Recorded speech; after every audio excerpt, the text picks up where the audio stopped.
Allahumma salli ala Sayyidina Muhammad wa ala ali Sayyidina Muhammad.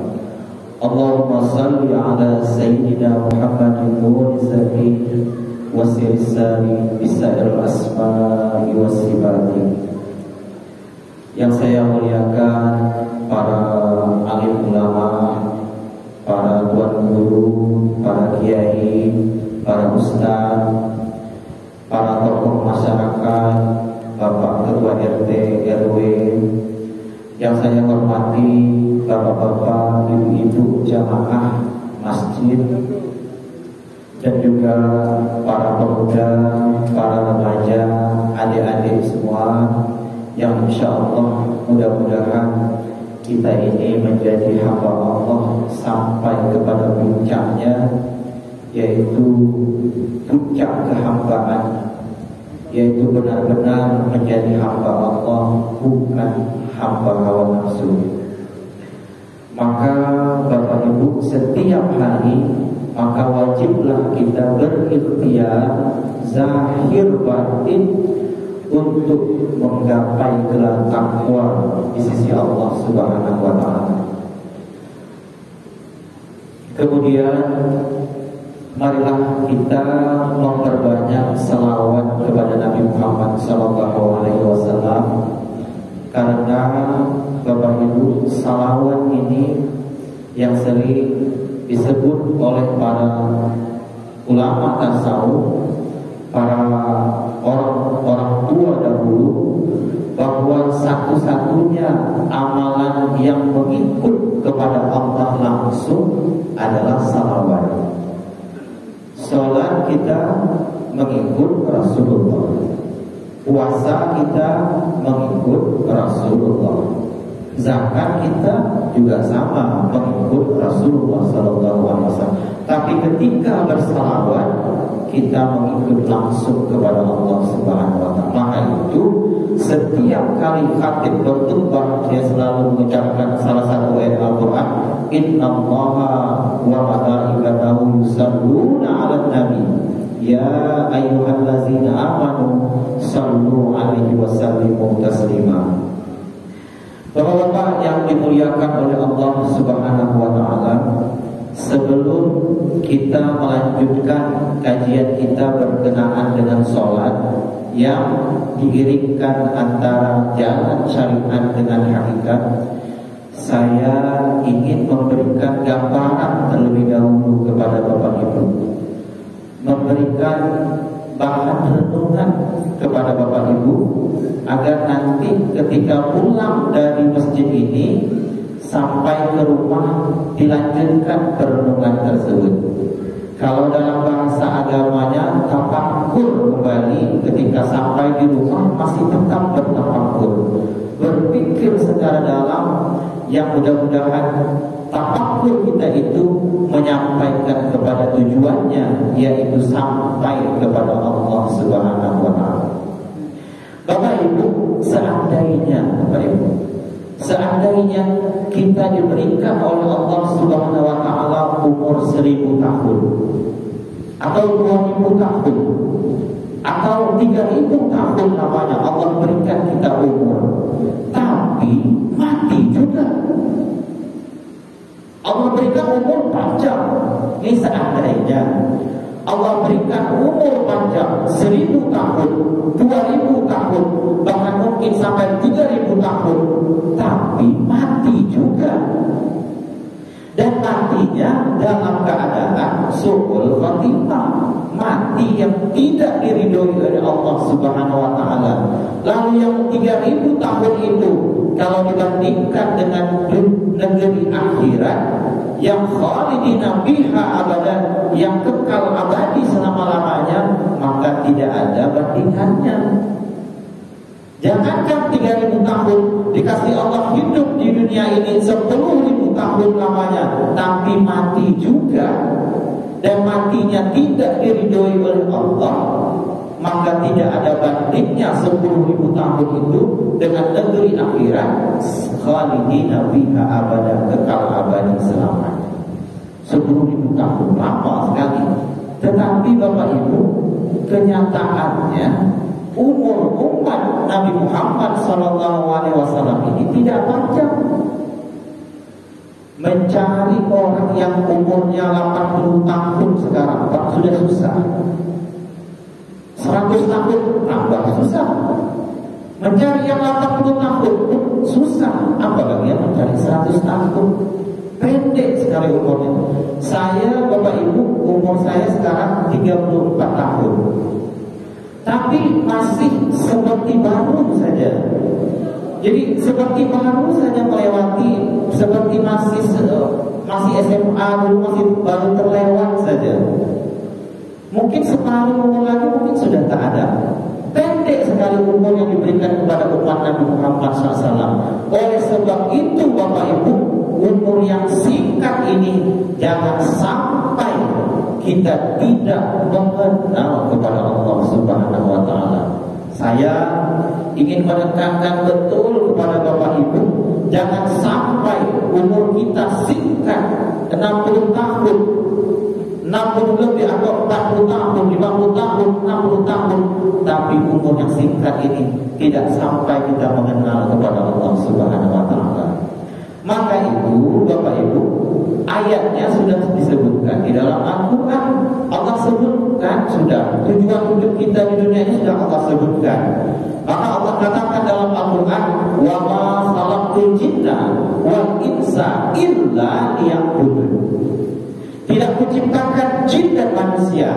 Kalau bahasa masyarakatnya, wahai manusia, tidak kuciptakan kau, tidak kuciptakan kau wahai jin, illa liya'budun, terkecuali untuk beribadah kepadaku. Tetapi Bapak Ibu, nah ini ada tetapinya, itu terjemahnya.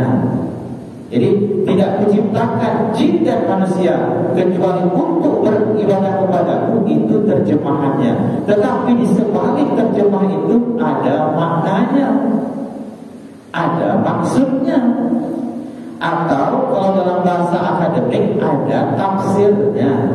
Saya tidak gunakan bahasa akademik, bahasa intelektual. Saya lebih senang menggunakan bahasa masyarakat agar kita sama-sama mudah memahaminya.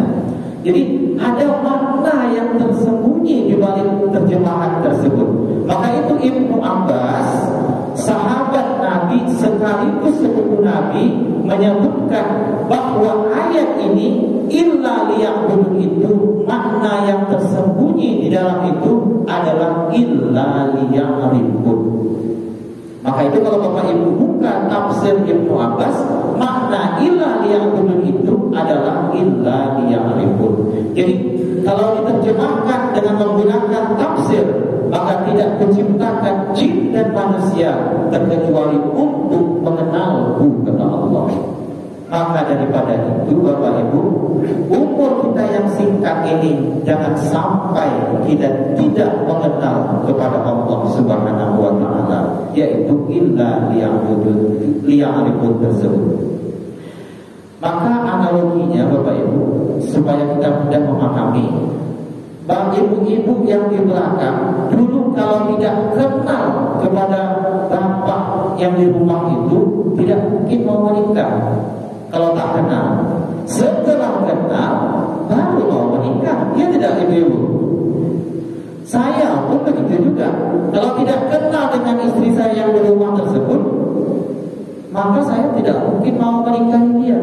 Setelah kenal baru saya mau menikahi dia. Maka sama juga dengan Allah tersebut. Maka kita tidak akan mungkin mau menyembah sesuatu yang tidak kita kenal. Maka itu wajib hukumnya. Maka dalam tafsir tersebut, mengenal dulu baru kita mau menyembah yang dikenal tersebut. Maka itu Rasulullah SAW 13 tahun di Mekah itu menanamkan tauhid kepada para sahabat tersebut. Baru sampai di Madinah lah baru nanti syariat itu atau ibadah itu berlaku. 13 tahun untuk menanamkan ilmu tauhid yang di dalamnya juga ada muatan tasawuf, yaitu untuk mengenalkan Allah kepada para sahabat. Maka daripada itu Bapak Ibu, kajian kita ini yaitu pengajian kita ini dalam rangka untuk mengenal kepada Allah Subhanahu wa Ta'ala. Maka itu ibadah yang diiringkan antara jalan syariat dengan hakikat itu pada akhirnya akan menyampaikan kepada illa liya'rifun, yaitu untuk mengenal Allah Subhanahu wa Ta'ala. Maka daripada itu Bapak Ibu, kajian kita ini tentu sebenarnya menggunakan kitab. Sebab saya juga membaca beberapa kitab untuk menyampaikan kajian ilmu hakikat ini, dan juga berguru kepada guru-guru hakikat. Setelah saya membaca beberapa kitab, lalu saya ambil intisarinya, lalu saya tulis dengan kitab yang dengan bahasa masyarakat. Jadi bahasa yang mudah untuk dipahami.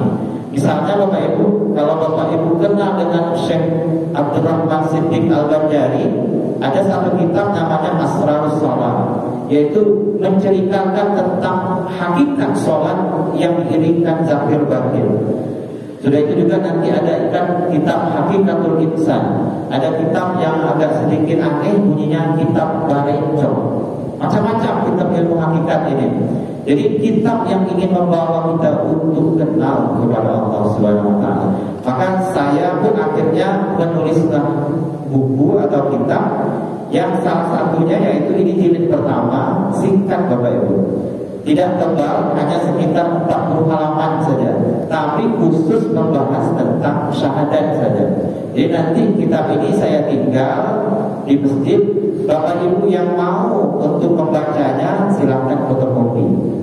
Sebab saya tidak jualan buku Bapak Ibu di masjid. Jadi kepada Bapak Ibu yang ingin membacanya silahkan nanti fotokopi, minta kepada Pak Lekom nanti kitab ini. Tapi isi kitab ini sebagaimana yang kita pelajari 3 pertemuan yang lalu lebih kepada hakikat, yaitu ilmu hakikatnya. Baik Bapak Ibu, hari ini kita ingin melanjutkan berkenaan dengan sholat tersebut. Kalau pada minggu yang lalu kita sudah mempelajari tentang wudhu, yaitu wudhu yang diiringkan antara jalan syariat dengan hakikat. Dan saya juga sudah menjelaskan berkenaan tentang contoh-contoh atau perumpamaan-perumpamaan yang menunjukkan bahwa ibadah kita berwudu itu pun mesti harus diiringkan antara jalan syariat dengan hakikat.